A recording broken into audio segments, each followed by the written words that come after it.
Thank you, Chris. Thanks, everybody. I'd like to tell you that I'm going to be brief, but you know, my friends who are here in the room who know me, they have called me many things over the years, and brief is unfortunately not one of them. Again, thank you, Chris, for that warm introduction. I'd like to thank Mary Williams, who introduced me to this incredible, iconic organization, and obviously to Mr. Martell and the Foundation for honoring me and allowing me to speak on behalf of the cancer survivor community. I grew up in the New York metropolitan area, and I'm very familiar with the T.J. Martell Foundation. And to be approached to participate in an event with this organization is certainly not something I ever expected, but I'm honored, touched, and humbled by it. I thought that since the foundation is so grounded in the music industry, that I'd share a little music story of my own. And it's about boy bands.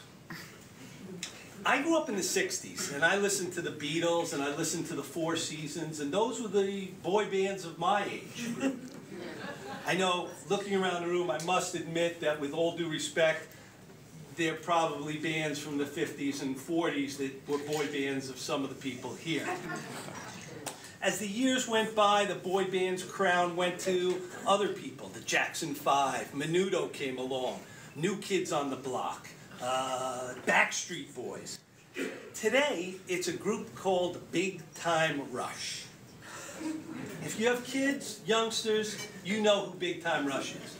For the rest of you, you are incredibly lucky. Anyhow, a few weeks back, our family, my wife Linda, my daughter Taylor, who is 10, and my son Colton, who is 8, we went to a concert to see Big Time Rush. And after arriving at the show, our night progressed from, wow, this is incredible, to, hey Mom, can we get some of those t-shirts? Which were $40 a pop. To Dad, how close are our seats? And then finally progressing to a night of thousands of screeching youngsters that was a cross between what sounded like tortured birds and a nuclear explosion. They don't make earplugs strong enough to prevent that sound from making its way through. So I did a cool MacGyver trick. And I went into the bathroom and I grabbed toilet paper, and I stuffed toilet paper into my ears, and I had strips hanging down to my neck. I was the epitome of cool. But, you know, something funny happened. The concert started, and all of a sudden we got up and we started dancing, and we started singing, and we started cheering. And by the end of the night, we were screaming for them to come back for an encore. We had a ball. And we all left my kids' first concert with huge smiles on our face. Now, I'm sure you're going to ask me, what does that story have to do with cancer? Quite honestly, it has nothing to do with cancer. Except that I was there to experience it. Because when I was diagnosed with stage 3 inoperable pancreatic cancer, it was pretty much a given that I was going to make it to my next birthday.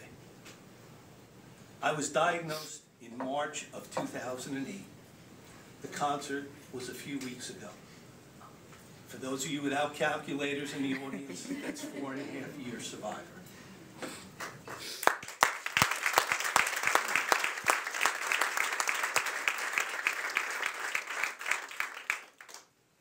Pancreatic cancer survivors are a minority. It's not one of the more common cancers, but it's definitely one of the most deadliest. The 5-year survival rate is 5%, 6%, and it's been that way for 40 years. So my journey is one of the rarer kinds that you're going to hear about. My journey began with that devastating diagnosis. It continued through months of chemo and radiation therapies, and it appeared to come to an end when I was told that although the tumor had shrunk, and that incredibly it hadn't spread to other organs, I still was not operable. I would never become operable, and I should start to prepare for the inevitability of what that meant.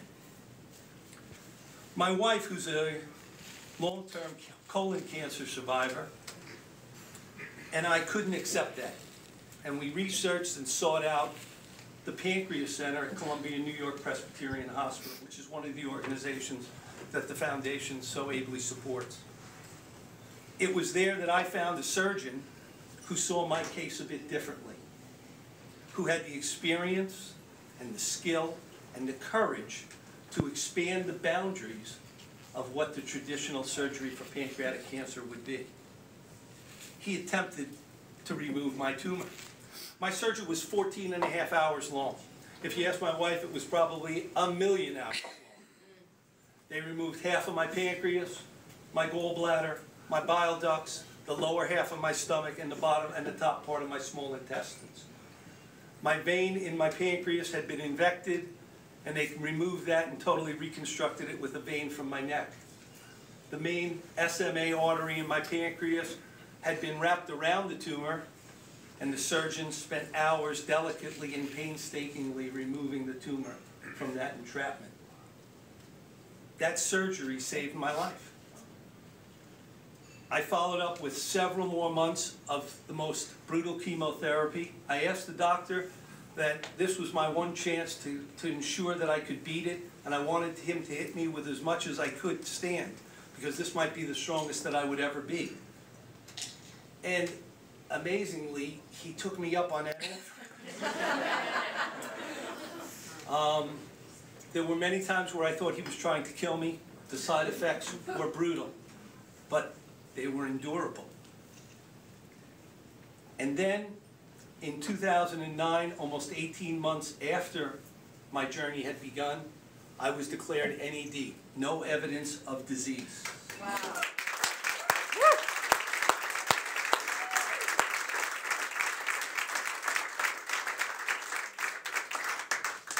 Today I remain in long-term remission, so you are looking at one of those 6 out of 100 that have made it this far. I have a number of lingering side effects. I didn't always look like this. I lost 60 pounds.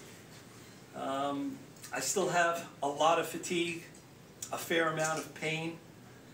Mostly my issues revolve around my compromised digestive system and my incredibly frequent trips to the bathroom. I'll put it to you this way. When my kids are running around the house and looking for me and they can't find me, they know where to look. I'm tested every 3 months. My next set of tests are Tuesday. But I'm now just a few short months of making that magical 5-year survival mark. Overall, I have a very, very good quality of life. I know that, as Mr. Martell said, I am a very, very lucky guy. What I've been given is the gift of perspective. I'll just share with you real quickly. I was a corporate CEO. I was terminated from my job and got diagnosed with pancreatic cancer 2 days apart in the same week. So that was really a rotten week. But when I was a corporate CEO, I would get up in the morning and I would have to get my kids ready for school, and I was rushing and rushing and needed to get to work, and then we'd get out to the front porch, and if that bus was 2 minutes late, I was angry. Because I needed to get to my job. I had more important things to do. And now, when I wake up in the morning and the sun is out, it's an absolutely glorious day. And I get my daughter ready for school, and I get my son ready for school, and we go down to the bus stop, and we count the cars, and we watch the birds, and we watch the sun come up, and it quite frankly doesn't matter if the bus ever gets there.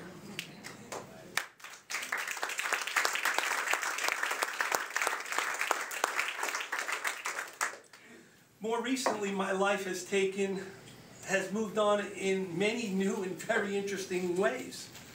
A personal memoir that I wrote for my children has been expanded and was published into a book last November. I was honored by New York Presbyterian at their 2011 annual fundraising gala that raised $2.4 million. And more recently, my story has been featured in their Amazing Things Are Happening Here campaign on television and radio and in print. And anybody who's in the New York area has probably seen my incredibly large profile on these giant billboards up and down the West Side Highway in Manhattan. I've been asked to throw out first pitches at many baseball games. I've done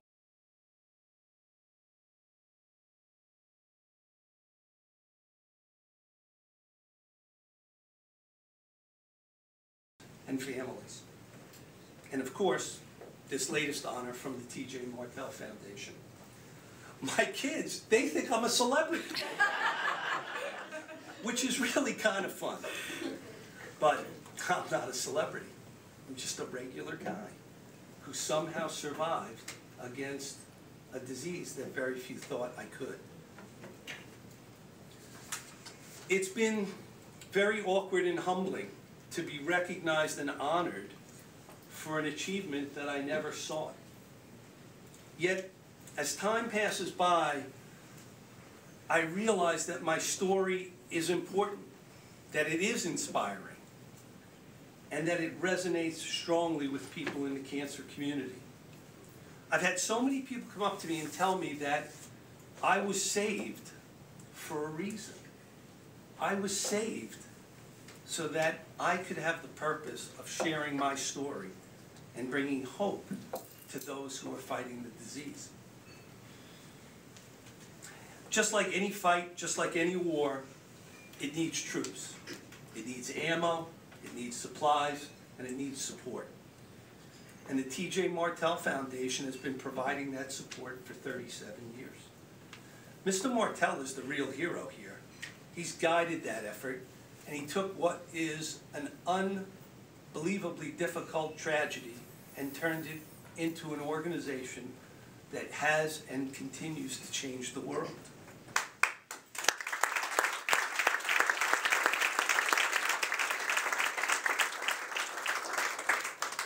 I've been told by previous walkathon organizers, by the organizers, that previous annual walkathons always operated in memory of a previously deceased cancer patient. But that this year, the organizers wanted to honor a cancer survivor. I proudly accept that honor.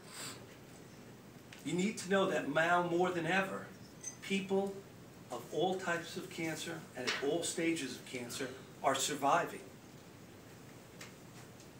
I'm here tonight not as proof that it can happen, but as proof that it does happen. Proof that your actions do generate results and sometimes even bring about miracles. So on behalf of all those patients, the families and the survivors who've been helped by this organization, I offer my deepest gratitude. I think one of the most important things that I've learned from my journey is this.